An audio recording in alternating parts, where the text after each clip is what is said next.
Bienvenidos a un episodio más de Quedamos en Eso. El día de hoy nos acompaña Eugenia Fumero y yo muy feliz de que Eugenia esté acá. Bienvenida. Gracias, ¿cómo estás, Gladys? Gracias por permitirme este espacio, de verdad que admiro esto que estás haciendo, porque es un espacio que aporta mucha información y variada de diferentes temas. Claro, no, más bien muchísimas gracias a usted por y aceptar la invitación, estar por acá. Gracias, y de verdad que a mí, bueno, todo lo que sean temas de crecimiento personal, pues acepto estas invitaciones para compartir desde nuestra historia todos los cambios que se pueden hacer. Excelente, muchas gracias. Bueno, entonces comencemos por ¿quién es Eugenia? ¿Quién es Eugenia? Bueno, te puedo decir que Eugenia son dos, la Eugenia de antes y la Eugenia de hoy en día. Eugenia, técnico laboratorio, primero que nada, hace 28 años trabajo con la Caja Costarricense. Sin embargo, hace 6 7 años se me da la oportunidad de que me lleguen los procesos de coaching y bioenergoción. Entonces transforma totalmente mi vida. Entonces son como dos versiones de Eugenia. Eugenia, la técnico laboratorio, que todavía me desempeño en eso, pero también la coach en bioenergoción, Ok, muy que ha bien, sido una transformación personal. excelente. Vamos a hablar bastante de eso y yo sé que la gente también se va a sentir bastante identificada. ¿Y qué es el coaching y qué es la bioneuroemoción? Ok.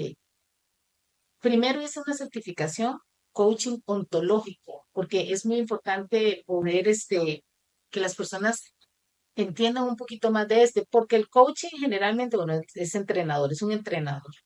Y cuando escuchamos de los coaches o el coaching, generalmente se va enfocado en metas, en procesos de equipos de trabajo, todo este coaching empresarial.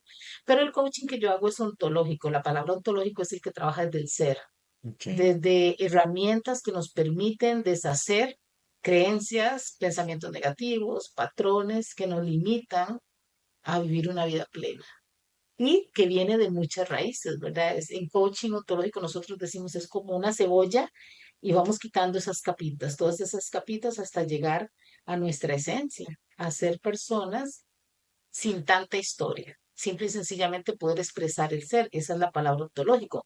Y la bioneuroemoción la estudié con Enrique Corbera, eh, es parecido porque se trabaja desde el ser, se trabajan pensamientos, patrones, creencias, pero viene desde estados de infancia también. Entonces trabajamos desde la epigenética, desde situaciones que se gestan desde que mamá nos tiene en el vientre o desde la abuelita, la bisabuela. Entonces es trabajar con estas herramientas, estados de infancia, para lograr un bienestar en el presente. excelente. Ahora que usted ponía el ejemplo de la cebolla, ir como capa por capa, Ujú. ¿qué tan fácil es eso? Pues no es fácil, no es muy fácil. Se dice muy fácil, ¿verdad? Y se visualiza muy fácil, pero es un proceso, Vladimir, que a veces nos da miedo entrar en ese proceso porque es doloroso. O sea, sí o sí tenemos que pasar por ese dolor de recordar o traer a la conciencia situaciones que tal vez ya las bloqueamos. Cuando trabajamos la niña o el niño interno, que yo siempre les digo, porque a veces me preguntan, pero ¿cómo es la niña? O sea, yo les digo, es una energía que hay dentro de nosotros, que es la que opera nuestra vida de adultos. Muchas veces quien elige es esa niña, entonces se dice fácil quitar las capitas, pero conforme se van quitando más capas de esta cebollita, va siendo el proceso más doloroso a veces y llega un momento en que el mismo ego nos impide, nos dice, no, no, no, ya no quiero saber nada de esto, yo estoy bien, yo no necesito, y nos tardamos más tiempo, pero sí es un proceso que trae mucho bienestar y trae mucho cambio definitivamente, pero sí no es tan fácil así como se dice. Sí, y ese proceso, ¿como en qué nos podría ayudar en la vida? Bueno, yo les voy a contar desde mi experiencia. A mí me encanta poder decirle a las personas la transformación que yo he tenido. Y las personas que me conocen, por ejemplo, en mi trabajo, imagínense una compañera de 28 años de servicio, o sea, que han sido los que son testigos de esa transformación.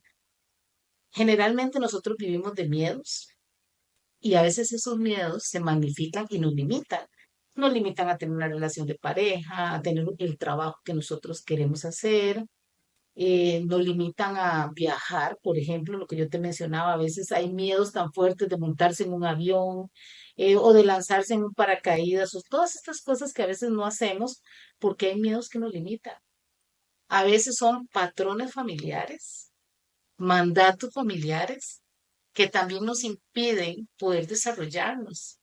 Por ejemplo, el trabajo que tenemos, aunque suene algo tan simple, pero a veces ese trabajo es un patrón, un estándar familiar y no somos plenamente felices. Yo digo que el trabajo ideal es el que uno ama, el que uno dice, yo amo lo que yo hago, y no importa si no me dan vacaciones, no importa que si tengo que hacerlo gratis, no importa si duro 3 horas, 4 horas hablando del mismo tema, pero normalmente no es así. Entonces, con estas herramientas de coaching, ¿qué me ha permitido a mí? Vencer, quitar y transformar todas esas creencias limitantes en creencias más potenciadoras, que me impulsen a hacer las cosas. Dejar un poquito el miedo, eh, dejarlo en el sentido de que si yo me empiezo a conocer, o sea, si yo autoconscientemente sé quién soy y sé qué fue lo que hizo en mi historia de infancia, que yo me pusiera una máscara de mujer segura, mujer empoderada, mujer fuerte, pero detrás de esa mujer lo que había era una mujer llena de miedo, que no se animaba a hacer un viaje sola o no se animaba a hablar en una cámara aquí con Vladimir que me invita, no se animaba a hacer nada de esas cosas porque no, qué vergüenza, no, qué miedo, no, que si me equivoco o qué van a decir de mí. Entonces todas estas herramientas a mí me han logrado transformar y más allá de mi persona, que es un testimonio que yo siempre doy, es la vida de mi hijo. Yo tengo un hijo de 19 años y él me dice a mí, mami, usted es otra mamá. ¿Por qué? Porque cuando nosotros no sabemos quiénes somos, no nos conocemos, vamos dirigidos por estas heridas de infancia, el abandono, el rechazo, la humillación, la traición, la injusticia. Y desde ahí, yo como adulta tuve un hijo, pero le transmito a él también todas estas heridas. Entonces era una mamá súper exigente, controladora, de que notas de 100 y notas de 90 y todo este tema, ¿verdad? De exigencia. ¿Por qué? Porque yo decía, yo quiero un hijo exitoso, quiero un hijo que sea grande, que logre triunfos y éxitos. Y no me daba cuenta que eso lo hacía desde mis heridas, desde lo que no había resuelto en mí. Entonces ese niño lo que vi era una mamá muy brava. Entonces creció inseguro. Cuando yo logro esto del coaching y empiezo en el proceso, la vida de los dos cambia totalmente. O sea, nos transforma a los dos. Nos da la posibilidad de descubrirnos, de ayudarlo yo a él a deshacer lo que yo misma creé en él. Y fue totalmente un gran apoyo en la adolescencia de él, porque entonces él se sintió seguro, se sintió protegido por la mamá, no ya ese muchacho temeroso de mamá, de que tengo que hacer esto porque si no mi mamá me castiga, que todas esas cosas a veces como padres no las podemos ver. Y más cuando llega un hijo a la adolescencia, ¿verdad? Que todo el mundo, a mí me decían, ¿y cómo fue la adolescencia, Esteban? Y yo no me gustaba usar esa palabra, porque yo decía, no, yo la disfruté mucho, pero el cambio lo tuve que hacer yo primero, para poder también transmitírselo a él. Pues pucha, ¿y en qué momento decide usted hacer ese cambio? ¿En qué momentos, o sea, qué fue lo que pasó que usted dice, concientizo que ocupo autoconocerme? Bueno, vieras qué interesante, Vladimir, porque yo no fui consciente de nada de eso. Ok. Aún más, yo siempre digo, yo no busqué el coaching me buscó a mí. Yo creo que, bueno, en mi creencia religiosa, Dios, ¿verdad? O el universo, la vida, en la creencia de cada quien, pero en mi caso Dios, dijo, Eugenia está tan perdida y no va a haber nada en la vida que voy a tener que ponérselo de frente. Entonces fue muy interesante porque tengo un amigo que es psicólogo y por cosas de la vida, conversaciones normales con él y todo un día me dice, ay, ¿a usted no le gustaría hacer esto? Y me manda un video de la certificación de coaching con Alejandra Llamas. Cuando yo vi la palabra coaching ontológico, yo dije, qué raro, pero yo trabajo en el hospital, en el laboratorio, no en odontología. Ve que ni siquiera vi, y yo dije, no, es que yo no soy odontóloga. Cuando él me dice, vea lo que es, vea el video. Entonces ya lo de coaching ontológico. Mira, ahí se abrió una puerta, fue como una luz. Yo dije, wow, esto no sé qué es, pero siento, y por primera vez sentí que me va a transformar mi vida. Y vieran qué interesante, porque yo de verdad dije, Dios mío, no sé qué es todo esto, pero yo voy a entrarle. Al principio, las mismas creencias limitantes, ¿verdad? No, pero es que yo no voy a poder pagar ese dinero, Mm, porque esa certificación, no voy a poder, no, yo no puedo pagar eso. No, no me van a dar tiempo. Y cosas así. No me van a dar permiso en el trabajo. No voy a poder. Sin embargo, bueno, hubo personas que insistieron, sí, Eugenia, usted sí puede, sí, Eugenia, sí, le van a dar. Y todo se me fue alineando de manera que lo pude lograr. Entonces, ahí es donde yo digo, yo no lo busqué, la vida me lo puso al frente. Logro hacer las certificaciones. Yo al principio dije, esto es para mí, esto me va a ayudar muchísimo a mí, pero nunca me imaginé poder transmitirlo a otras personas, poder ayudar o acompañar a otras personas en sus procesos para que tengan esa misma transformación. Entonces, esa fue la forma en que me buscó a mí. Ya después, sí, ya conscientemente, yo ya no quiero otra certificación, hice la de neuroemoción y actualmente estoy llevando la de programación neurolingüística, coaching cuántico y ahí. ok. Y cuando se comienza en este camino del autodescubrimiento, ¿cuáles eran como las creencias limitantes o los miedos de ese momento? Hay tres creencias madres. Y yo digo, todas las tenemos, pero unos más que otros, ¿verdad? En más cantidad, que son no soy suficiente, no merezco y equivocarse es malo. Y esas creencias, ¿cómo se gestan?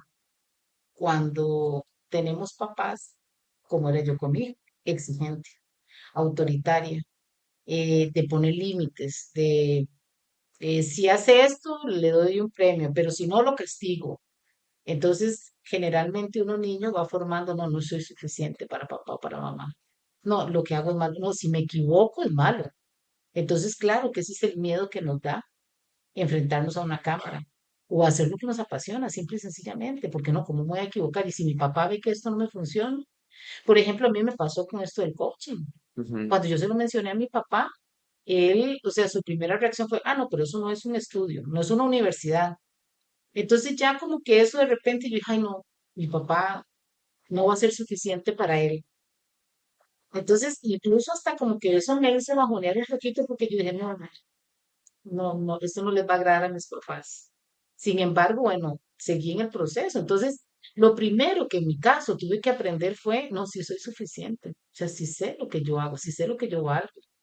Equivocarse no es malo, ¿qué importa? ¿Qué pasa? O sea, nada pasa. Bueno, hay grados de equivocación, es verdad, pero en las cosas cotidianas que a veces de verdad a mí me limitaba mucho como la vergüenza de ir a pedir una información, porque, ay, no, qué vergüenza, van a decir, mira qué tonta, ¿cómo no vas a ver eso? Cosas así. Entonces, para mí eso fue lo primero que trabajé, las creencias, no soy suficiente, equivocarse es malo y no merezco. El no merezco, ¿verdad? Ese no, yo no merezco salir adelante, no merezco ser feliz, no merezco estar en paz. Yo, Vladimir, era una mujer que todo el tiempo andaba en exigencia, en enojo, en un carácter muy fuerte, que también detrás de todo esto que pareciera negativo, pues hay siempre cosas que yo rescato, ¿verdad? Eso me permitió el trabajo, los bienes materiales, tener mis cosas. Sin embargo, vivía como acelerada, o sea, como siempre en acción, entonces no me permitía descansar porque yo decía, no, yo no merezco descansar, yo tengo que estar trabajando y haciendo y ayudando a los demás. Claro que detrás de todo eso viene una historia de infancia, ¿verdad? Desde muy niña asumí la responsabilidad de unos padres que emocionalmente no estaban listos para ser papás cuando lo fueron. Entonces yo me hice como la grande, ¿verdad? La mujer grandota que ayudaba a papá y a mamá, que fui, mi mamá siempre lo decía, es que Eugenia fue mi mano derecha, pero eso era 12 años, o sea, 12 años, 13 años, 14 años empecé a trabajar. Entonces, imagínate para mí lo que era decir, ay, voy a descansar. No, o sea, no merezco disfrutar, no merezco ir a un baile. En la época de adolescencia, la dediqué a trabajar para ayudar a mis papás. Entonces, es ese no merecimiento, ¿verdad? Con todo esto del coaching me doy cuenta, pues, que son cosas que sí las podía cambiar y que era una percepción errónea por las situaciones que viví en la infancia. Claro, suena fácil, pero es un proceso que sí se puede. Ok, y el cambiar esas creencias, ¿se logra hacer en un día? ¿O No, cómo es el proceso? no, definitivamente yo digo, Vladimir, todavía hoy, 7 años después, yo trabajo en mí. Ya soy más consciente cuando hay una creencia que me va a limitar. Entonces yo tengo herramientas que yo misma me las aplico, ¿verdad? Como autogestión. Y yo digo, bueno, esto es como cambiar el orden del pensamiento. En vez de decir, bueno, ¿por qué me pasa esto? No, ¿para qué me pasa esto? Eh, en vez de decir, bueno, qué vergüenza. A veces hace unos días me pasó que sentía un miedo y yo decía, "Ay, es que siento miedo. Y eso. Pero entonces yo dije, bueno, voy a abrazar el miedo. Sí siento miedo. Y de verdad, o sea, sí siento miedo. Siento miedo porque iba a dar una charla con personas desconocidas y más que todo el miedo que empecé a sentir fue porque era en otro país.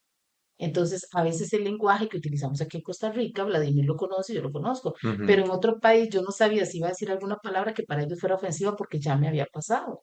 Entonces, de momento como que ya cuando estaba ahí, se empecé a sentir un miedo y yo entonces abrazo el miedo. Y yo digo, siento miedo, está bien sentir miedo, pero también puedo decirle. Entonces les dije, vean, me disculpo de antemano si digo alguna palabra que para ustedes sea ofensiva porque en mi país es diferente, ¿verdad? Y ya, eso como que libero. Antes tal vez me hubiera bloqueado y ya de estar en ese pensamiento de qué miedo, qué vergüenza, uno se desconcentra y se sale de lo que uno está enfocado haciendo. Entonces ya perdemos ese enfoque, ¿verdad? Entonces, no es de un día para otro. O sea, yo llevo, como te digo, 6, 7 años de estar en estos procesos y día a día sigo trabajando en mí. Y yo creo que esto es de nunca acabar el crecimiento.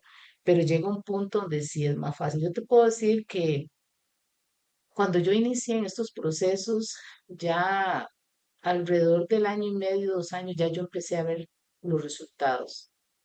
Pero verás qué interesante, Vladimir, porque te empiezo a ver esos resultados, empiezan a salir unas situaciones muy fuertes en mi vida, pero un día entendí que estaban saliendo cuando ya yo estaba lista para poder enfrentarlas. Y yo dije, gracias Dios, porque yo siempre digo gracias Dios por todo, pero especialmente gracias porque ahora sí sé que esta historia tenía que vivirla hoy, porque hoy tengo las herramientas para poder, si no en otra época me hubiera devastado. Entonces ahí es donde yo digo, bueno, siempre seguimos creciendo y siempre seguimos conociéndonos, pero llega un momento en que ya se vuelve hasta más curioso, más cómico, porque ella dijo, ay, mira, como yo fui a pensar esto de mí, mira, y ya, o sea, de verdad que va uno conociéndose tanto que ya uno mismo se saca de ese estado que me dice eh, la tristeza, la ansiedad. A veces, sí, pues somos seres humanos, ¿verdad? Y somos seres emocionales. Y a veces yo digo, estoy triste, pero esta tristeza que estoy sintiendo, ¿qué es? ¿De dónde es esta tristeza? Porque a veces tal vez no es ni nuestra, que es donde viene la bioneuroemoción, es de nuestro sistema familiar. O tristeza que mi mamá vivió estando embarazada y yo la sigo arrastrando. Entonces es darnos esa oportunidad, ¿verdad? De algo que no es mío.